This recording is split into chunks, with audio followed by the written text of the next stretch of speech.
Baik Ibu, saya mewakili teman-teman dari kelompok 3 dari pendidikan laki yang di TKS kelompok Dipo ingin mengajukan beberapa pertanyaan. Mungkin pertanyaan ini memang udah keseharian Ibu, cuma kami karena tuntutan tugas ya tidak tahu memang kami harus mengajukan pertanyaan tersebut. Baik Ibu, untuk pertanyaan yang pertama yang ingin saya tanyakan adalah bagaimana cara Ibu berbicara, bersikap, dan berperilaku sehingga dapat diteladani oleh warga sekolah dan masyarakat? Jadi itu pertanyaan yang pertama. Oke, langsung dijawab saja. Langsung aja. Assalamualaikum warahmatullahi wabarakatuh. Perkenalkan, saya Nur Laila, SPD MMPD, Kepala SDN 172 Andir Kidul, Kecamatan Cinanggo, Kota Bandung, akan menjawab semua pertanyaan. Semoga jawaban saya tidak memuaskan supaya nanti digali lagi pertanyaan-pertanyaan berikutnya ya, karena kita ingin komunikasi kita bisa berbasiskan teman seperjuangan yang nantinya mungkin bisa saling berbagi pengalaman. Dan bagaimana tadi saya berbicara, bertindak, bersikap untuk di lingkungan kerja, untuk di luar lingkungan kerja, dengan murid, dengan PTK, dengan para orang tua, dengan siapapun, saya begitu.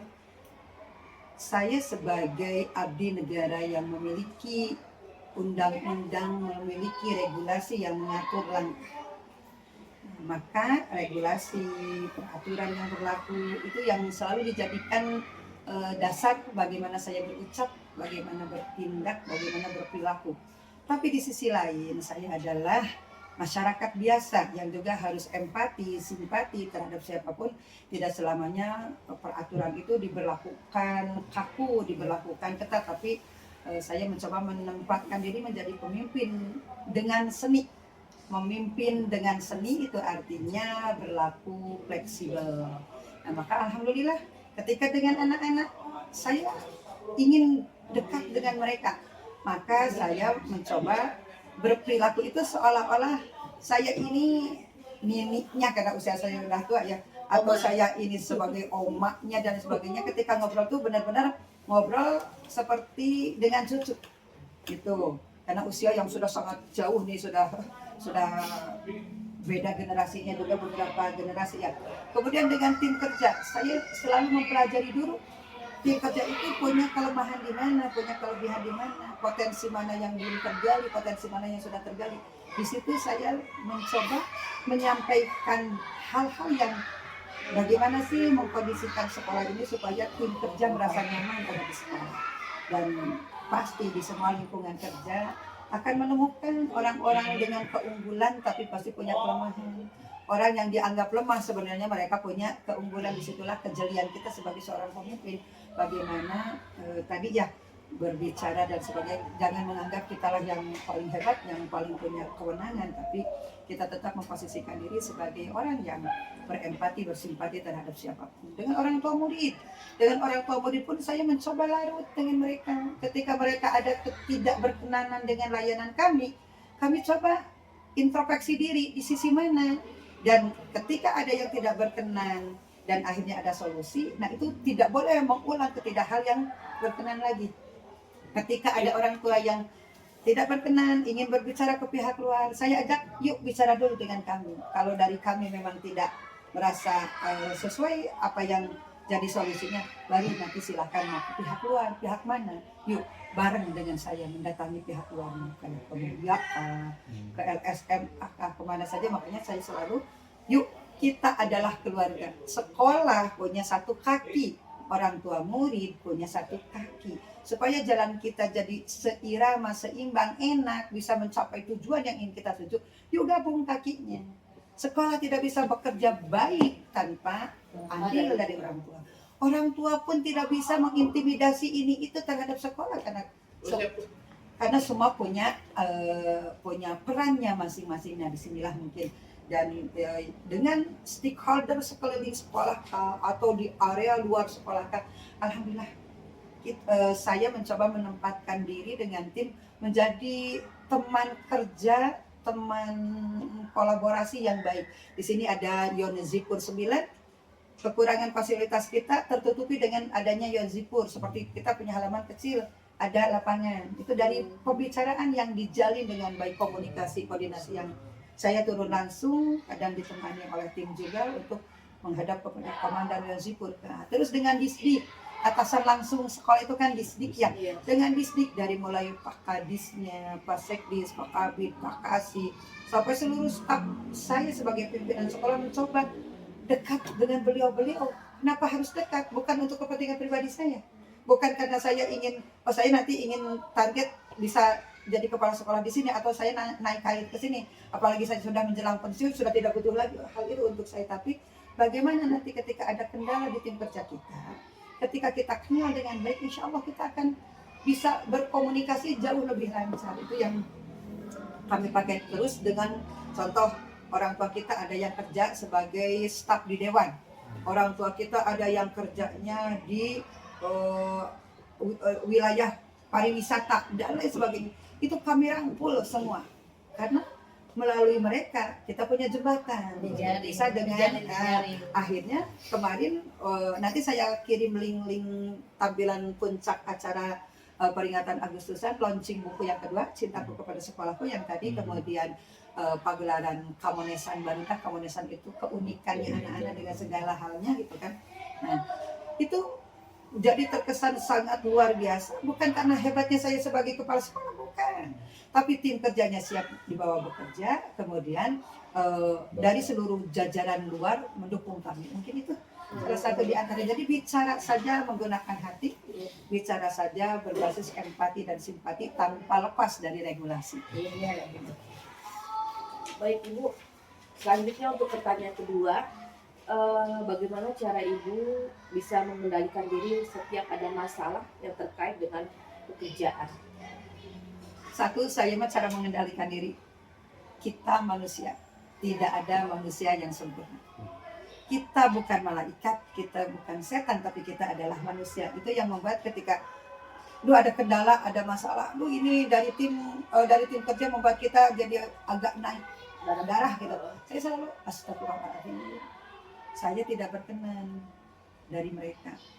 Mungkin saya pun membuat mereka tidak berkenan. Itu yang membuat saya tenang, tarik nafas ketika akan menyampaikan sesuatu hal yang tadi yang berkenaan dengan emosi kita. Saya lebih baik tidak berbicara di saat emosi sedang, saya tunggu waktunya, dan kemudian ketika sudah pas kita saling berkomitmen. Nanti kalau ada ini pahami ya, bahwa saya sebagai pimpinan punya karakter begini, punya target begini, ambil jalan ini. Dan saya juga akan belajar tim kerja ini seperti apa karakternya, seperti apa kelemahan kelebihannya, jalan mana yang mau diambil. Makanya di situ. Jadi alhamdulillah saya tidak pernah ada marah yang tanpa dasar, yang asal jeplak aja gitu. Tapi nada bicara tinggi ada ketika kita sudah yuk mengajak, masih belum nih, diajarkan lagi, masih belum nih, diberi contoh, masih belum. Jadi saya pun kadang agak tinggi juga berbicara, tapi tingginya bicara bukan karena marah, tapi ingin yuk kena, harus nembus nih ke hati, ke batin gitu, supaya jangan sampai kayak kita menuang air di daun talas, tidak ada bekasnya sama sekali. Iya, cara saya mengendalikan diri. Iya, baik Ibu. Lebih ke ini ya Bu, banyak introspeksi dan beristighfar ya, mengingat refleksi. Saya takut ketika saya terlanjur meluapkan emosi, nanti saya sendiri yang menyesal.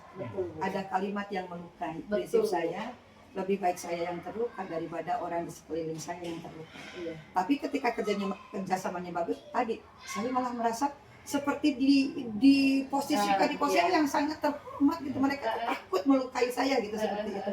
Karena mungkin perlakuan saya yang mereka rasa juga sangat menghormati tim kerja. Baik, selanjutnya pertanyaan yang ketiga, bagaimana Ibu meningkatkan pengetahuan dan keterampilan dalam melaksanakan tugas sebagai kepala sekolah? Yang pertama, ketika atasan langsung kita, ketika pengawas pendamping satuan pendidikan atau dari sisi manapun berbagi ilmu dengan kita, selalu kita simak, kita dengar. Karena apa yang didapat, yang sudah ada di dalam diri kita belum tentu sepenuhnya memenuhi harapan tim yang kita pimpin, sekolah yang kita pimpin. Maka terus belajar itu dari mungkin belajar dari diri sendiri, belajar dari pengalaman orang lain, dari ilmu-ilmu yang memang dibagikan kepada kita, selalu browsing info-info terbaru, selalu update lah kita. Mungkin itu karena gini, jangan pernah merasa sudah mendapatkan ilmu yang sempurna. Tidak ada ilmu yang sempurna ketika dunia masih terus bergerak, akan ada perubahan-perubahan. Dan semua harus ingat, kita jaya pada masanya. Sekarang kita kalah nih dengan generasi muda yang penguasaan IT-nya lebih keren. Tapi satu yang saya selalu ingatkan kepada tim kerja, jam terbang pengalaman tidak bisa dijumping oleh siapapun. Maka yang junior jangan sekali-kali menganggap yang senior itu lebih rendah daripada junior yang menguasai IT. Tapi para senior harus berbesar hati, dunia kita sudah muter nih. Sekarang bukan saatnya kita yang jaya, tapi mungkin bagi generasi penerus kita yang jaya. Maka kita akan selalu jaya di karakter baik kita. Itu seperti itu ya. Keren Ibu, keren. Jadi inspirasi. Baik Ibu, selanjutnya pertanyaan yang keempat. Sebenarnya tadi juga udah ini sih Bu ya. Sebenarnya udah banyak sekali Ibu memberikan jawaban. Sebenarnya terjawab. Secara tidak langsung semua udah terjawab. Kalau sudah panjang dan lebar aja. Nih, bagaimana Ibu menggerakkan pengalaman Ibu dengan rekan sejawat untuk meningkatkan kualitas pembelajaran di sekolah? Oke. Dengan rekan sejawat itu bisa jadi dengan rekan para kepala sekolah lainnya. Rekan sejawat bisa juga dengan tim guru dimanapun, bukan hanya di sekolah kita.